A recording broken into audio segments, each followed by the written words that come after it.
ఒక గుప్పెడు కొత్తిమీర వేసేసుకొని మూత పెట్టేసి ఒక 10 నిమిషాలు వదిలేసేయాలి. అప్పుడు ముక్కలకి బాగా పట్టిద్ది. మనం చేపల కూర రైస్లోకి చేపల ముక్క వేసుకొని తింటే ఆ టేస్టే వేరండి. చూడండి, వేసుకునేటప్పుడు ఇలా కలుపుకొని వేసుకోవాలి చేప.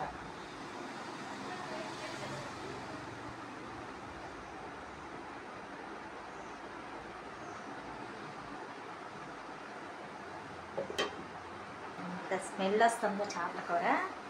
అలా కలుపుకొని అన్నంలో ఇలా తింటుంటే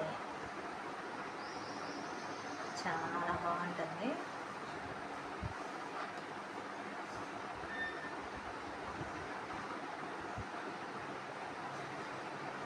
ముక్క కూడా భలే ఉడికిందండి, బాగా చిదిరకుండా ముక్క.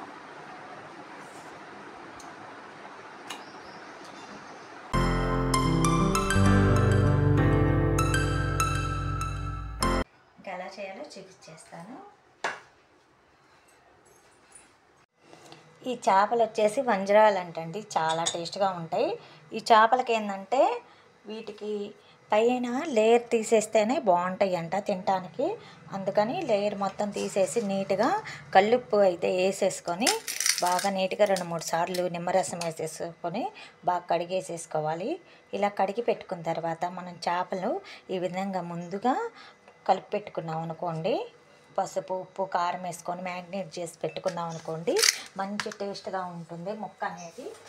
అందుకోసమని 1 స్పూను కల్లుప్పు, 1 స్పూను కటుకారం, మిర్చి కారం, 1/2 స్పూను పసుపు, 2 టేబుల్ స్పూన్లు ఆయిల్ వేసేసుకొని ఇవి బాగా కలిపి పెట్టేసేసుకోవాలి. ఇలా కలిపి పెట్టుకుంటే ఏంటంటే మనకి ముక్క అనేది బాగా టేస్ట్గా ఉంటుంది. ఉప్పు కారం అనేది బాగా పడుతుంది.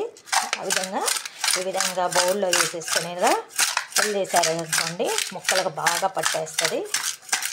చూడండి, ఇంకేం అవసరం లేదు. ఈ ముక్కలు ఈ విధంగా కలిపేసి మనం పులుసు రెడీ చేసుకునే లోపల ఈ విధంగా కలిపి పెట్టామనుకోండి, ముక్కలకు బాగా పట్టి బాగుంటుంది. ఇలా కలిపి పెట్టుకుంటే సరిపోయిద్ది. దీంట్లోకి చేపల పులుసులోకి ఈ సైజు అల్లం ముక్క అయితే సరిపోయిద్దండి. చూడండి, 1 కేజీ తీసుకున్నాను నేను చేపలు అనేది. ఈ విధంగా అల్లం వెల్లుల్లి పేస్టు మనం ఫ్రెష్గా వేసుకున్నాం అనుకోండి, చేపల కర్రీ అనేది చాలా బాగుంటుంది. ప్యాకెట్లో కాకుండా ఈ విధంగా అప్పటికప్పుడుకి వేసేసుకున్నారనుకోండి, రుచి కూడా బాగుంటుంది.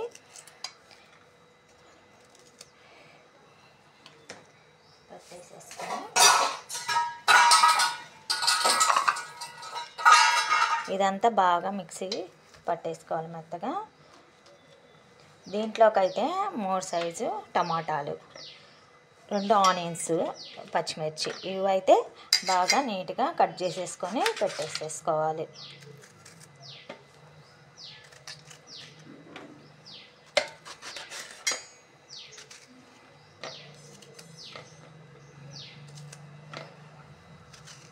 మనం చింతపండు వేసినా కానీ టమాటాలు వేసుకుంటే పులుసు అనేది మంచి టేస్ట్ వస్తుంది.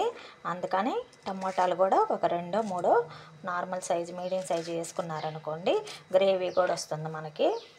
ఈ విధంగా కట్ చేసి పక్కన పెట్టుకోవాలి. ఈ ఆనియన్స్ సన్నంగా కట్ చేసుకోవాలి. ముందుగా ఒక పాన్ అయితే పెట్టేసేసుకొని ఒక బాండ్లీ కానీ అలా 2 స్పూన్ల ఆయిల్ వేసేసుకొని ఈ టమాటాలు మనం కట్ చేసి పెట్టుకున్నాం కదా, ఇవి లైట్గా మగ్గనిచ్చుకోవాలి. లైట్గా వేపుకోవాలండి.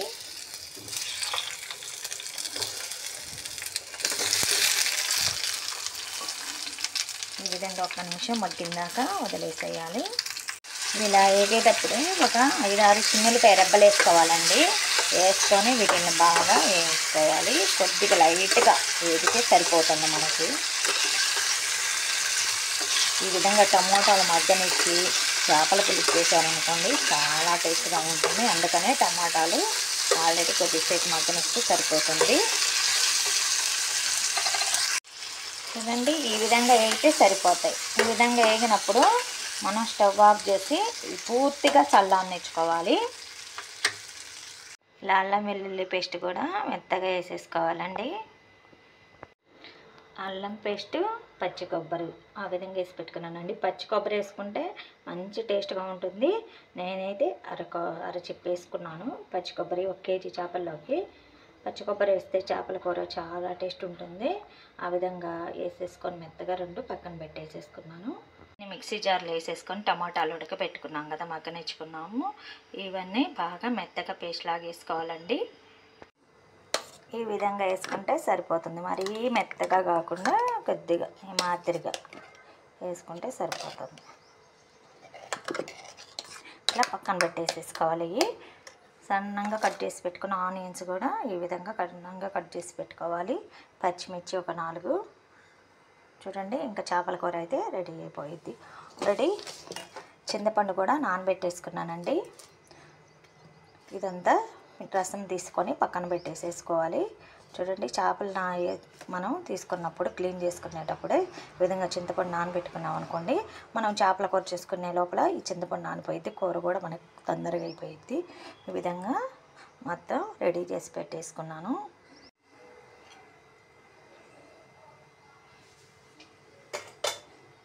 ముందుగా ఒక చేపల కర్రీ చేసుకోవటానికి పని అయితే తీసేసుకొని అందులోకి చేపల కూర కాబట్టి కొద్దిగా ఆయిల్ ఎక్కువే పట్టిద్దండి. వేసుకొని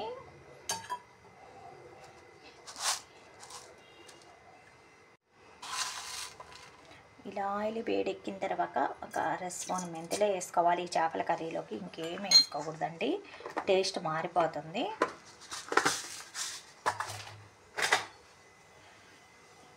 ఇవి బాగా ఎరడాలుగా వచ్చినాక వేయించుకోవాలి.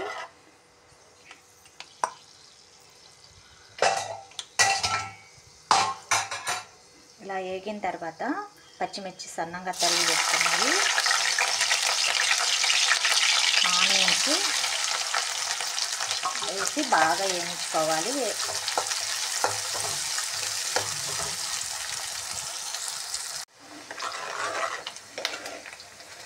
ఈ విధంగా వేగితే సరిపోయిద్దండి. చూడండి, ఇప్పుడు ఇంకా మనం తీసి పెట్టుకున్న టమాటా ఇవి మొత్తం వేసేసుకోవాలి. ఆల్రెడీ లైట్గా మగ్గనిచ్చాం కాబట్టి ఎక్కువసేపు డ్రై అవ్వాల్సిన అవసరం లేదు. టమాటా గ్రేవీ ఈ విధంగా టమాటాలు ఉల్లిపాయలు వేసి ఇది కూడా లైట్గా కొద్దిగా పచ్చి వాసన పోయిందాక వేయించుకుంటే సరిపోతుంది.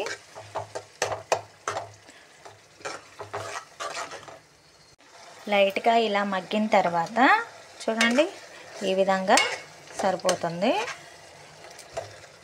టమాటా ఉల్లిపాయల మగ్గిన తర్వాత ఇప్పుడు మనం వేసి పెట్టుకున్న అల్లం వెల్లుల్లి పేస్ట్ వేసి ఇది బాగా పచ్చి వాసన పోయిందాక వేయించుకోవాలి.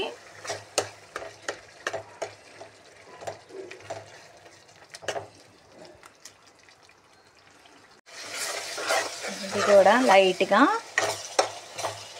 పచ్చి వాసన పోయిందాక వేయించుకొని ఇప్పుడు పచ్చి కొబ్బరి కూడా వేసేసుకోవాలండి.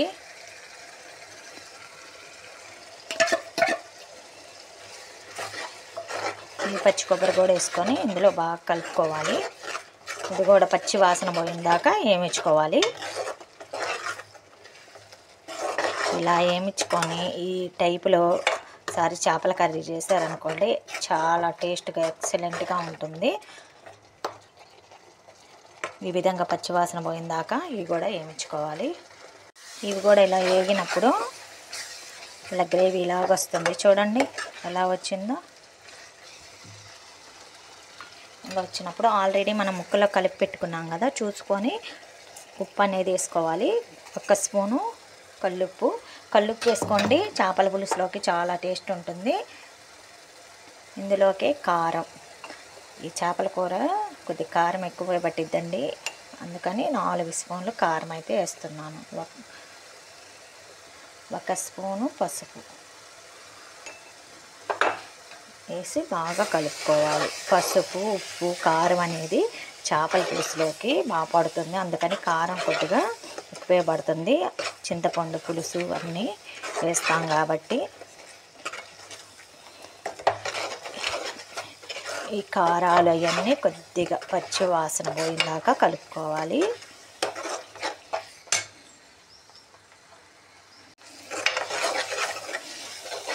ఈ విధంగా మగ్గితే సరిపోయిద్దండి, కారాల పచ్చి వాసన పోయిందాక.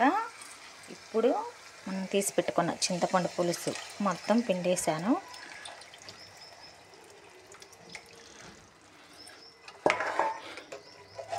వేసేసుకొని ఈ మసాలాలు బాగా కలిపేసేసుకోవాలి. పులుసు అనేది కొద్దిగా మరీ పలచగా ఉన్నా బాగుండదు, మరీ చిక్కగా ఉన్నా బాగుండదండి. అందుకని ఈ చేపల పులుసు అనేది అంత చిక్కగా కాకుండా అంత పలచగా కాకుండా నార్మల్గా ఉండేటట్టు ఉంటేనే మంచి టేస్ట్ ఉంటుంది. ముక్క మునిగేంతవరకు వాటర్ వేసుకుంటే సరిపోయిద్దండి. చూడండి, ఇలా వేసిన తర్వాత ముక్క మునిగేంతవరకు వేసుకుంటే కొద్దిగా ఉడుకు పట్టిద్ది. ఇప్పుడు కలిపెట్టుకున్న చేపలన్నీ వేసేసుకోవాలి ఇందులో.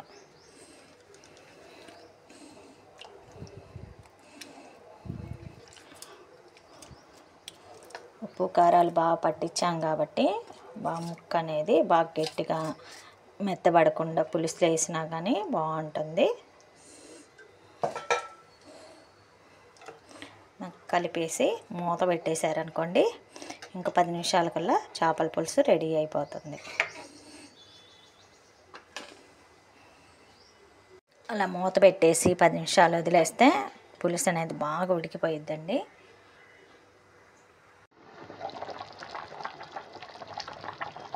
చూడండి ఎలా ఉడుకుతుందో. ఏమంటూ విధంగా కొద్దిగా ఉడికిందా కాకుండా కొద్దిగా చివరిన గరిటె పట్టుకొని ఆ విధంగా కుదిలిచ్చినట్టాడండి, లేదా పట్టుకొనైనా క్లాత్ పట్టుకొని తిప్పేసేసుకోవాలి. చేపల కూర అనేది ఇలా ఎట్లాంటి అట్ట తిప్పారనుకోండి ముక్కలు అనేది చెదిరైపోతాయి. చూడండి, ఇంకొద్దిగా ఒక 5 నిమిషాలు ఉడికితే సరిపోతుంది.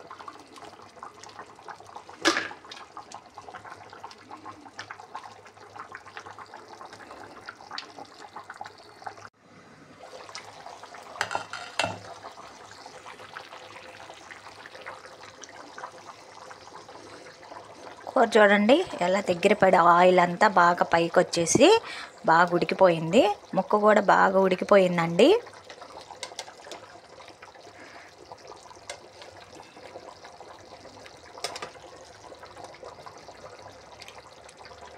ఇంకా ఇలా ఉడికినప్పుడు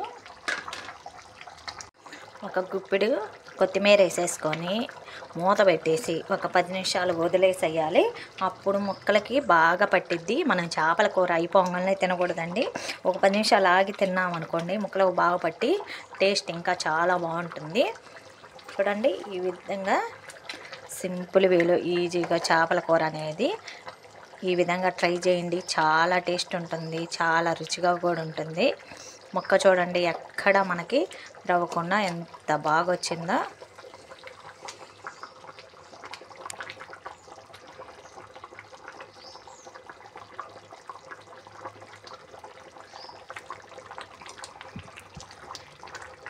పులుసు కూడా చూడండి ఎంత బాగా వచ్చిందో. ఈ విధంగా ఉంటే సరిపోతుంది. గ్యాస్ ఆఫ్ చేసి కొద్దిగా చల్లారిన తర్వాత సర్వ్ చేసుకొని తినేసేయడమే. రైస్లోకి చేపల ముక్క వేసుకొని తింటే ఆ టేస్టే వేరండి. చూడండి, వేసుకునేటప్పుడు ఇలా కలుపుకొని వేసుకోవాలి చేప.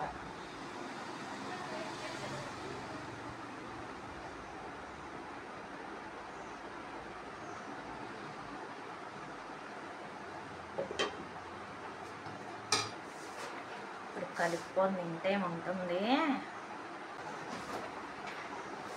చూడండి ఎంత స్మెల్ వస్తుందో చేపల కూర. అలా కలుపుకొని అన్నంలో ఇలా తింటుంటే చాలా బాగుంటుంది.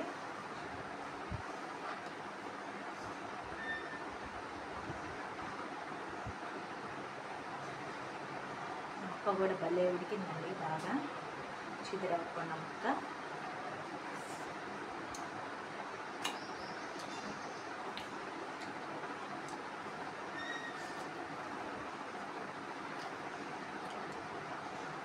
చాలా అంటే చాలా బాగుంది పులుసు. చేప కూడా చాలా టేస్ట్గా ఉంది ఫ్రెండ్స్.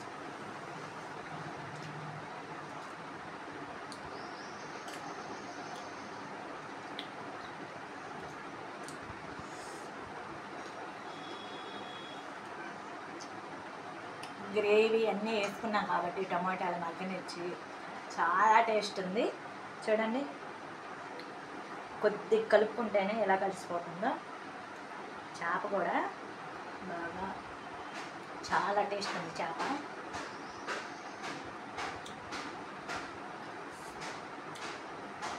అలా తింటంటే ఈ చేపల పులుసు మీకు కానీ నచ్చినట్టయితే లైక్ చేయండి ఫ్రెండ్స్. ఎలా ఉందో కామెంట్ చేయండి. మీరు కూడా ఎంచక్కా ఇలా ఇంట్లో వాళ్ళకి చేసి పెట్టండి, బాగా ఇష్టంగా తింటారు. ఈ పులుసుతోటి చాలా టేస్ట్ ఉంటుంది. ఎలా ఉందో కామెంట్ చేయండి. ఇంకో వీడియోతో మళ్ళీ కలుద్దాం.